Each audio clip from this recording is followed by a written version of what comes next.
Bartlett, you got a question? I feel like you got something to say? No, that's typical. Hello, it's JP at WEB3 TEA. Very excited to be here today. We have a very special guest, the team from EV.io. As usual, I'm joined by my faithful co-host, the compatriot Matt Bartlett.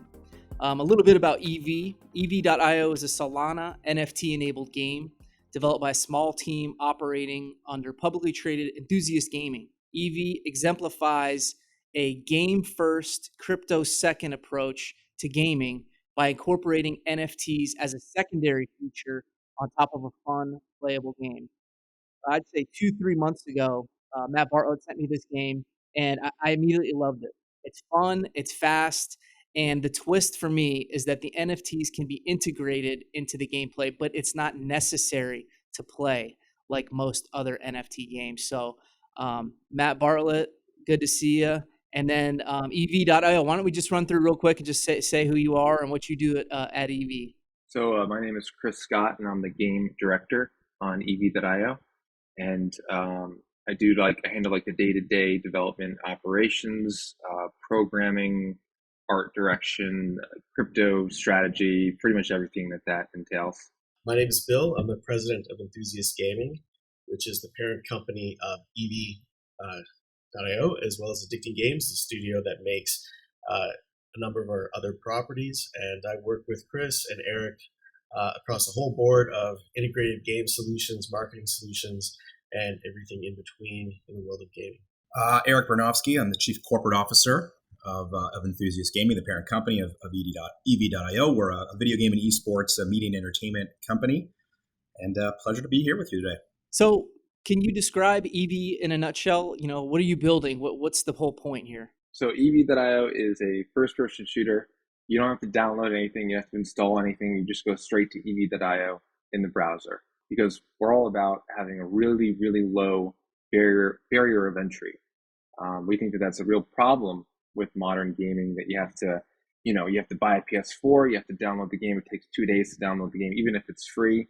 You got to sign up for a PSN subscription. Then you have to update the game whenever there's an update. There's all kinds of barriers, even with games that are completely free to play.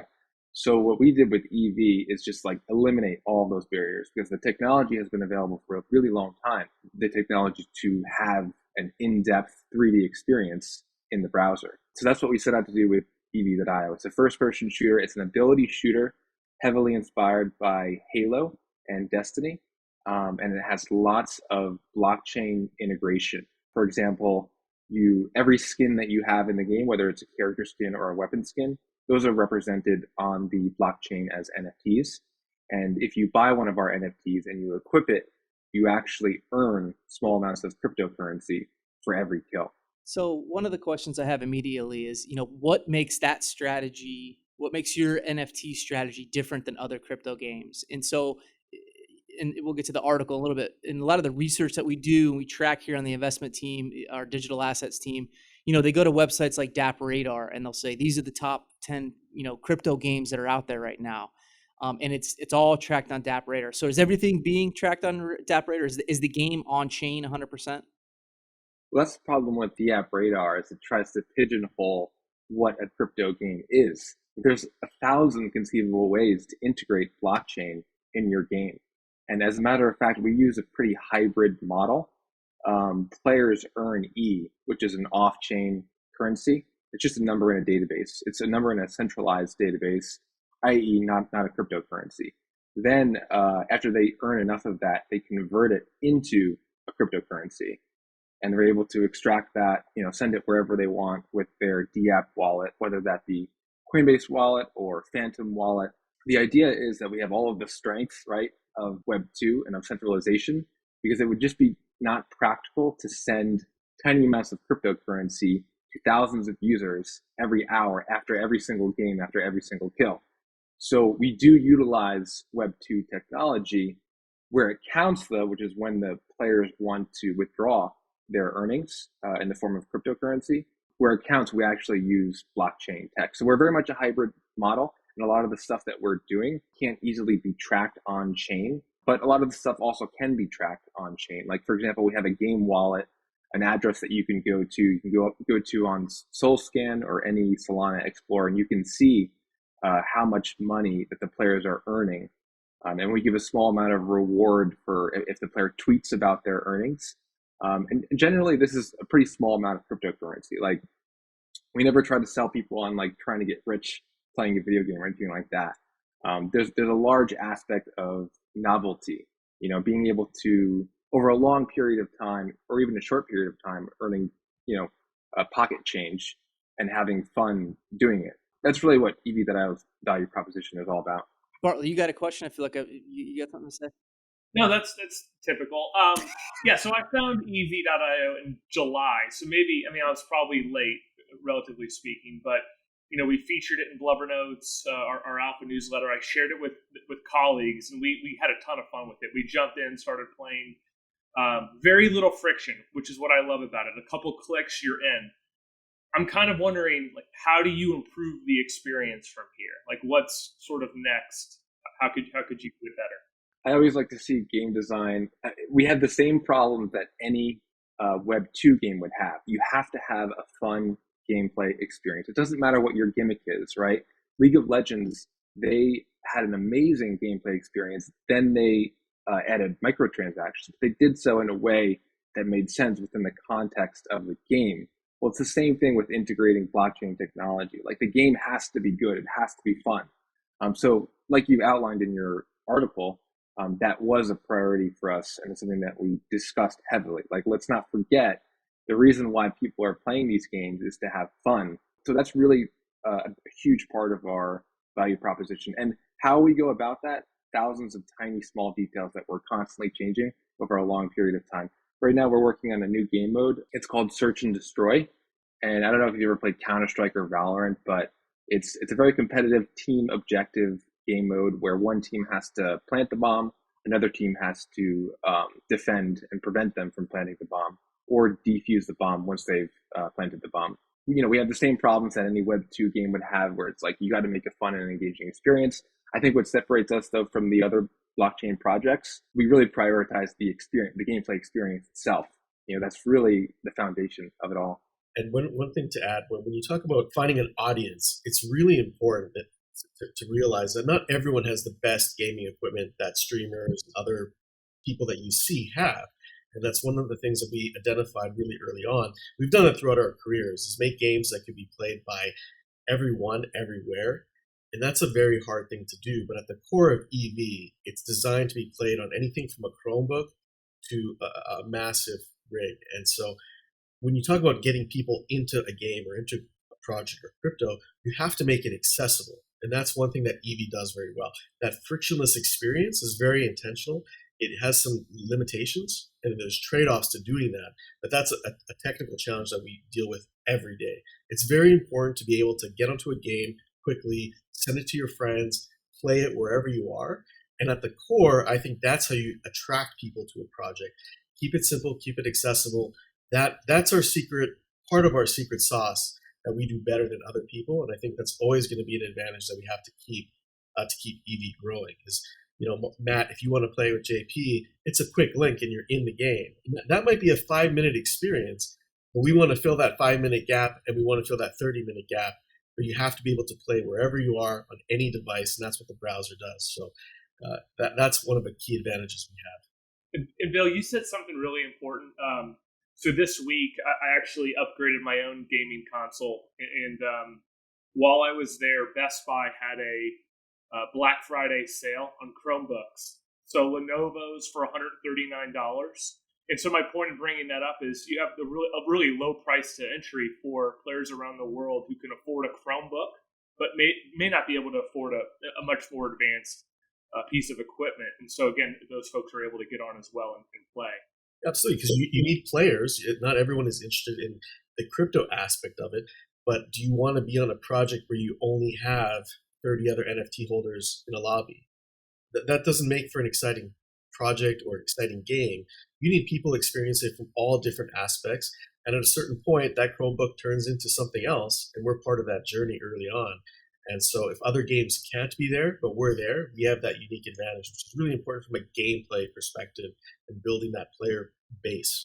I don't want to be too pointed, but can a browser-based game ever be a AAA title game? Like, or does the browser limit that potential, or does it even matter?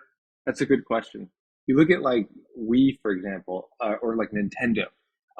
They kind of stopped innovating on graphics and started focusing more on gameplay. If you look at Wii versus GameCube and the next iterations of Wii, I'm not even up to speed on what the next iteration of Nintendo's console is, but or Switch, for example. The graphics aren't too much different from what we had 10 years ago. Where the browser is now in terms of technology, which is WebGL, not too far off, honestly, from where Wii is or where Nintendo Switch is. I mean, granted, there are limitations, absolutely limitations, but as time goes on, browsers are starting to get better and better at rendering 3D efficiently, and it's only going to improve. And right now, it's in a spot where you can have a comparable experience to a AAA console game, graphics wise, maybe 10 years ago. But people don't care too much about graphics. They care more about the gameplay and if they're having fun. And that's why like other companies like Nintendo haven't really invested too much into after they reached a plateau, after they reached a threshold in terms of like the graphics. I think they kind of started focusing more on gameplay and art and content and other things. So it reminds me of the game Super Hot, which is an awesome game, but it's like a very simple graphics, right? Like, and it's the same kind of thing where it's like you don't need some crazy cool graphics to make it work. So what do you say to the gamers of today, the Destiny player who's out there grinding, who has grinded Destiny for 500 hours or 1,000 hours, and or Call of Duty and has spent $1,000 on the last battle, the last bunch of battle passes that have come out since Warzone, and these people are like, no, NFTs, that's just another DLC. You're just nickel and diming me. What do you say to that gamer who is anti? That you're like, no, that's not how you need to think about it. Why don't you think about it this way? Yeah, I mean, I was really disappointed with some aspects of Destiny 2. I mean, I love Destiny, and it's hugely inspirational what Bungie has done with that game for EV.io. But some things that I really didn't like about it was the fact that to get to different expansions, there was paywalls. So you get to like the map for the game, you could fly anywhere you want, but certain places where you could fly, you had to pay $30-$40 for the expansion. And there's nothing wrong with that, but it just goes to show you, like, it's all about the execution, right? You could have, whether you're using blockchain technology or whether you have some kind of model that centers around expansions or whether you're using microtransactions. It's all about the execution. And we try to do it in such a way where we're never forcing people to buy things to access new content. As it stands right now, all of the NFTs that are in the game are purely cosmetic, and they only supplement the gameplay rather than replace it. It's like with Fortnite and the Battle Pass. Fortnite came out with this Battle Pass, but the Battle Pass is something that you grinded towards cosmetics and you grinded towards in-game rewards, and it was brilliant. And Epic Games made a ton of money with this Battle Pass model. Lots of games tried to copy this, but they didn't quite copy it right. Part of the formula of what made it so successful in Fortnite was that you could actually earn back whatever you paid for the Battle Pass by completing the Battle Pass. So Epic Games gets engagement, and engagement is worth something. It's valuable. Epic Games gets engagement, and the user can make their money back if they're dedicated enough. And that's kind of very similar to EV.io's strategy. The time spent in the game is worth something to us, and we give back a little of that value. We realize that value in the form of advertising opportunities, and we give back a little bit of that value back to the player in our play to earn aspect. So it's a little bit like a reward system for a credit card that you would use. We talked to a project called Arcade to Earn, and they mentioned in some of our conversations that some of the traditional esports organizations actually prohibited their players or their roster from participating in crypto games or Web3 games. Have you seen that as well? Obviously not Luminosity, but do you agree with that kind of consensus that there's a kind of a stay away right now with that? I think there's good reason for it because there's a lot of scams out there. and there's a lot of scammy projects, and celebrities have been caught endorsing projects that were not legitimate. I think that's probably just part of the space needs time to mature. In the space, people need to get more educated on like what things to look out for, and also like we need like some form of self-regulation. But I think those things will come in time.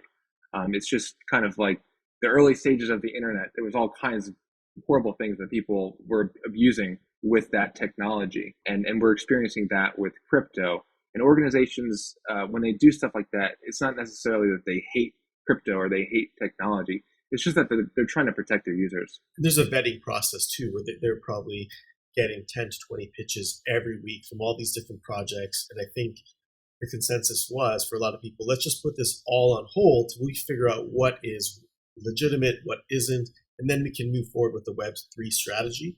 But until that happened, I think the consensus was let's just hold with this, because you've seen the fallout of all these projects that don't go anywhere, and then your reputation goes with it.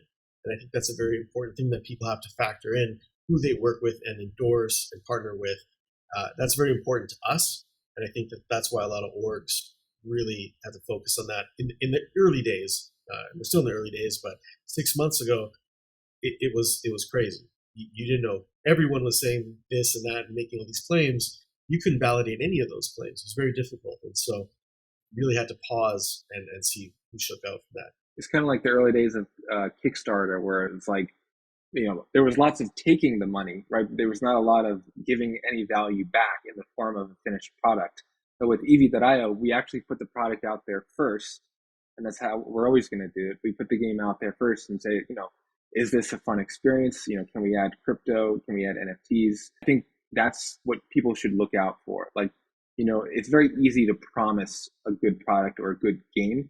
It's really difficult to execute on it. I mean, you can't manufacture a masterpiece. No amount of money can make like a really good, fun game. And lots of companies, they have to use trial and error, right, in order to produce something that people actually want to play. So, we wrote this big article, A Glimpse into the Future of Gaming, talked about EV.io. And part of that was kind of a step back and thinking about how many people play video games already around the world, how many daily average or weekly average users Fortnite has, or Call of Duty, or any of these great games that are already out there. And the way I kind of see it is, and the way a lot of people see it is, crypto, we're looking for the next thing that's going to bring 15 million new people that don't have a wallet now, but in 6 months from now they're going to have a wallet, and what's going to bring them in, right?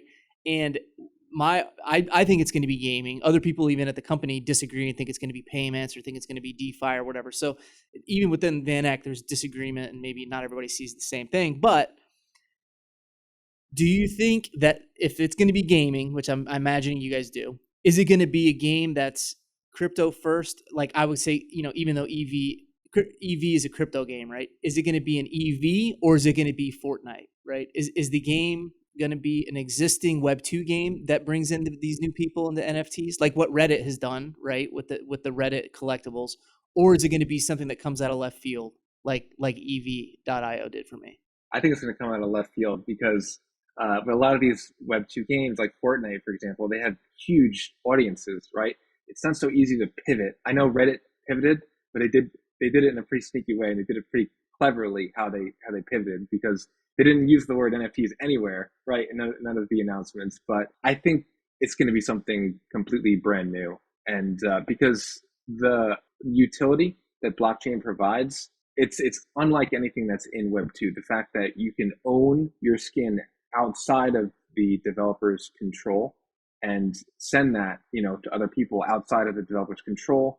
The reward system aspect, where you have an easy way to send in-game rewards, via cryptocurrencies. That's my prediction. I mean, there's crypto gaming, and there's DeFi, and there's so many other manifestations of blockchain technology in our society, right? And I mean, I don't think it's going to be like, like all games are blockchain games. Like that's the only thing that people play in the future. There's always going to be a huge market for Web2 and for mobile games that rely entirely on ads for revenue. Those markets are going to stay the same.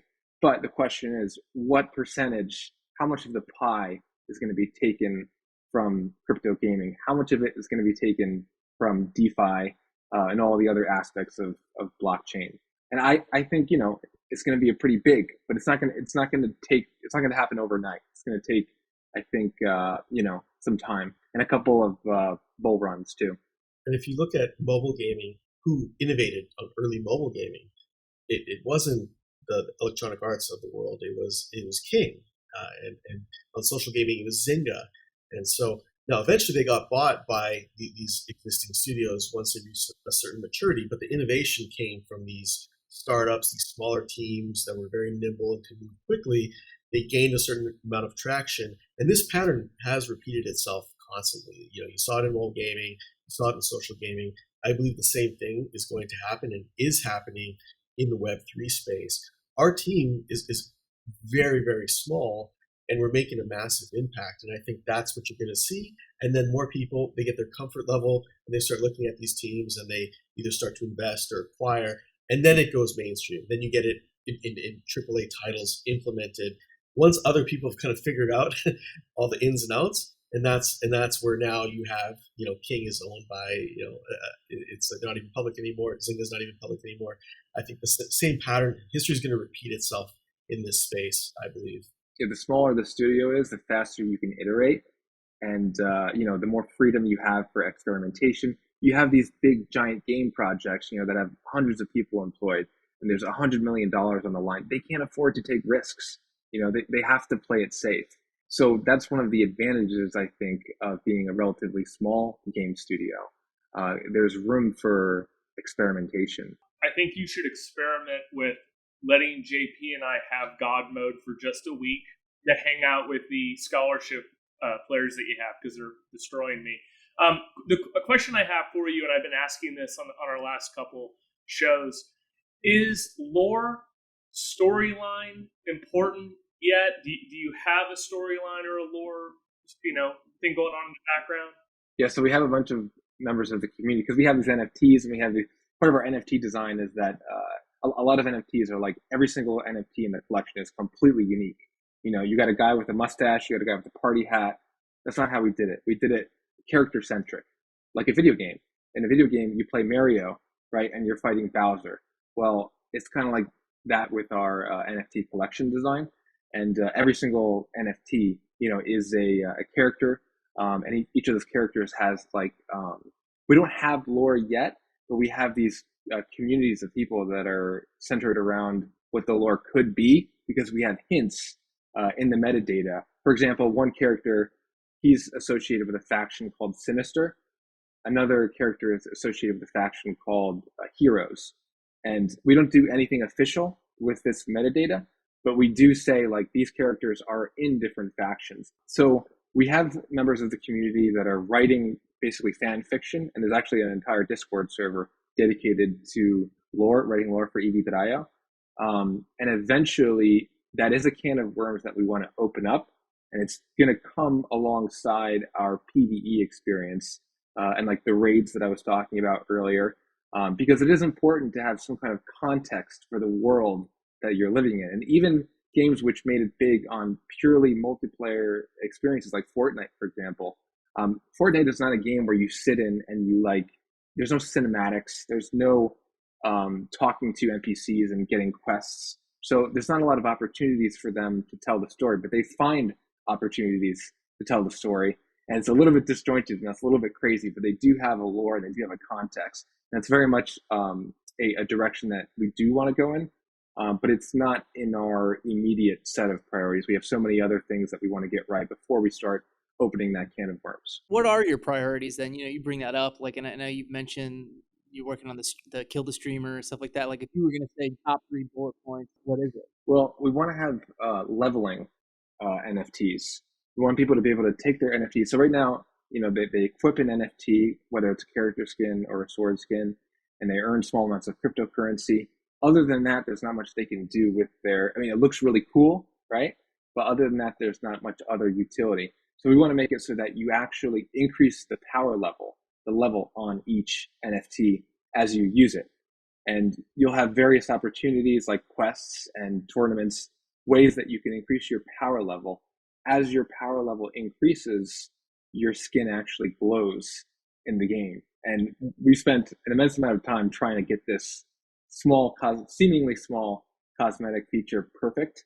But we want it to be a huge part of the how the NFTs are valued. Kind of like with Pokemon cards, you have holographic Pokemon cards that are considered more valuable than the ones that are not holographic. Well, players are going to have the opportunity to level up their NFTs based on their in-game performance. And the higher the level is, the more that they earn, and the cooler that their skin looks in the game with the glow. That's one thing. We have a huge list of things that we're working on. Like I mentioned, search and destroy, defuse the bomb. We have so many organizations that reach out to us that are Web3 crypto gaming esports startups. And I think a lot of people are recognizing the potential that blockchain gaming has for esports, mainly because of the fact that it's so easy to send rewards to players with crypto technology. PayPal or a bank transfer is just a nightmare to do to anything past 5 to 10 people. But with crypto technology, we had a tournament last week, for example, that Fractal.is put on, and we had 4,000 people win out of a $10,000 pot. Only possible to do with blockchain technology. And they played, this is part of a Halloween Bash event, and it was a survival game, and they just fought zombies, and they fought bosses which would spawn every 10 minutes, and they earned the cryptocurrency, and we literally had 4,000 people participate in this tournament and earn cryptocurrency from it. Can't do that in Web 2 because, in Web 2 you traditionally would have 5 to 10 winners, and getting payments over it is usually an accounting nightmare. You have to go through PayPal, you have to go through wire transfers and all that fun stuff. So we've been on for about 45 minutes. I feel like these are all softball questions. We have the three of you on. Who's the best PV player? Go. Oh my gosh. Chris is smiling. Not me. I mean, I got a 1.5 KD, and anytime I get in front of the community, they all laugh at me with how bad I am. You guys have been great. When we're getting to wrap up time, we like to ask maybe non-serious question. I'm wearing a button right now. It's the They Live zombie, and it says "Stay Asleep" underneath. And I just want to make fun of Matt Bartlett for not knowing what They Live is earlier in the call. So thank you. Are you good? Are you guys familiar with They Live? I guess is my question. And could you somehow get a They Live version of the game going in there? I'm not familiar, but I see Bill Googling it right now. Way to alienate the guests, JP. This is. I didn't see They Live, but we should get you some EV swag, and maybe you can wear that instead, and that'd be pretty fun. Yeah, it's my new thing. I'm wearing buttons during these. Well, because it's like Web3, like majority of the time, people are wearing hoodies or whatever, which is fine. So now I got this, I got this green screen, and I'm sitting with this mic and this, there's bright lights and stuff like that, and I feel like I have to dress up. So part of that is wearing buttons. So my button for today is They Live. It's a movie from the 80s, John Carpenter movie where he puts on these glasses and he sees like half the people in the world are these zombies. I have seen that movie. Yeah, I love that movie. And it's Roddy Piper, the wrestler, is the main character, and he says, "I came here to kick ass and chew bubblegum, and I'm all out of bubblegum." That's the tagline from that movie. So yeah, that's. I have to go back and rewatch that one because I remember that movie had an impact on me because everyone is walking around, they put on the glasses, right, and then they see half the population is like a zombie or like an alien or something like that. Well, guys, thank you very much for your help and your time and your wonderful information. I really appreciate you guys. I love the game. That's my final comment. I think it's a really awesome game. I've spent more time than I'm going to admit on playing this game during 9 to 5. Bartlett has too. No, I just want to tell folks, we have the Van Eck Metaverse experience rolling out at the end of the month. You could play EV.io, of course, on your browser at home, but if you want to play it from within the Portals NFT project, you can as well. So give it a try. Yeah, we're signing off. Thanks a lot, JP and Matt Bartlett, Web3 TEA. Have a great day.